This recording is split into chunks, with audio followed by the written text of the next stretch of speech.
Imagine being locked inside a coffin for 5,000 years, waiting for one person to set you free. Then the moment the dagger finally leaves your chest, you open your eyes again. But what if the girl who freed you is the last person you ever expected to see? Last episode, Mila pulled into a strange frozen world after her house vanished in the way that made no sense. There she met a mysterious young man named Zeron, who told her he was trying to help her. But the truth was something else entirely. Zeron needed Mila for one reason only, because she was the only person who could get close to the forbidden coffin buried deep inside that cave. A coffin that had been sealed for 5,000 years, and inside it, the king of demons himself. After a long moment of fear and hesitation, Mila pulled a dagger from his chest, and the moment it came free, Scorpius woke up. Welcome back to Extra Daily channel. This is the part 2 of a Scorpius Impact. If you didn't watch the first, make sure to watch it first. And without any further ado, let's get started. Mila's hand was shaking as she reached the dagger. The second her fingers touched it, something locked around them. A force that would not let her pull back, like her hand was stuck to it. Fear pushed her forward. She yanked the dagger out fast, just wanting to finish and run. Then the body opened its eyes and screamed.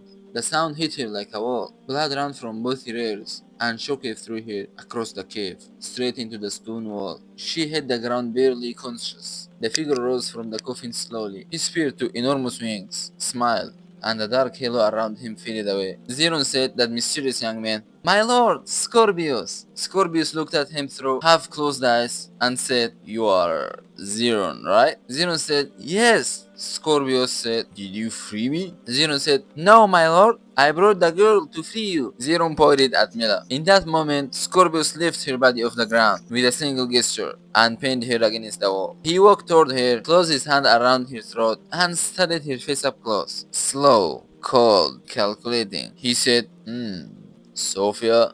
But Zeron said, "Not here, my lord." But she looks exactly like her. Scorpius stared at Mila longer. Then Zeron said, "She's the counterpart, and she cannot hear us right now." Scorpius let go of her throat just enough for her breath, then touched her ears with a quick gesture. The pain disappeared and her hearing came back. With one wave of his hand, she dropped to her knees in front of him. Scorpius said, "What's your name?" She swallowed hard.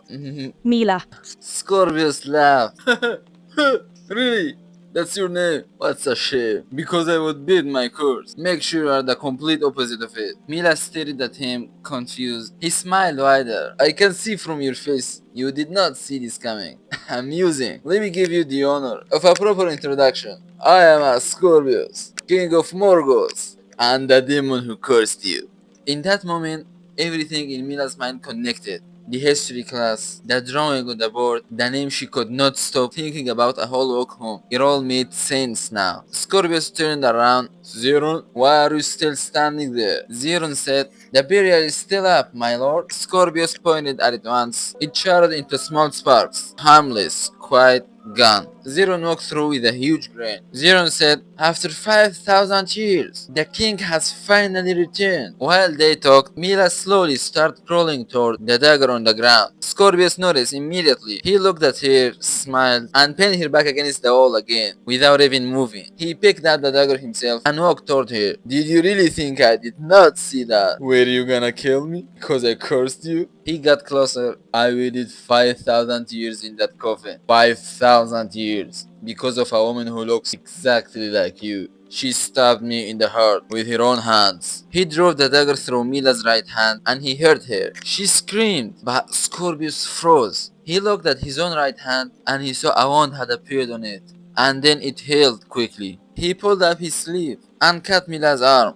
She cried out again. He washed his own arm. The same cut appeared, then sealed itself shut at impossible speed. Scorpius said, "That bewitched Sophia." Zeron said, "My lord, what's happening?" Scorpius lowered Mila slowly to the ground. Scorpius said, "Zeron, scratch me with your claws." Zeron said, "My lord, are you sure?" Scorpius said, "Just do it." Zeron said, "My lord, is it impossible that?" Zeron scratched his master's hand, and Scorpius watched Mila carefully, but nothing. She did not feel it, not even a flinch. Scorpius speared his wings with a fury, and rush of wind tore through the cave, sending sharp ice information crashing down from the ceiling straight toward Mila. She braced herself, certain she was about to die, but Scorpius looked up once, and every piece of ice froze in midair. The terror finally became too much. Mila's body gave out completely and collapsed, unconscious. Zeron said, Is she dead? Scorpius said, no, because I'm still alive. That witch knew I would come back. She prepared this before she disappeared. Xenon said, does that mean you and the girl are linked? Scorpius said, yes, I'm bound to this human girl. If she dies, I die with her. She opened her eyes slowly and looked around her room, her bed, her walls, everything exactly where it should be. She blinked a few times, trying to make sense of what she was seeing, until she turned to the other side of the room and went completely still. Scorpius was standing at her cabinet, eating her biscuits like he owned the place. Mila scrambled to the corner of her bed, pulled her knees to her chest, and started crying. Scorpius said, what? What's wrong with you? Mila said, Get out! Get out of here! You are a demon! Get away from me!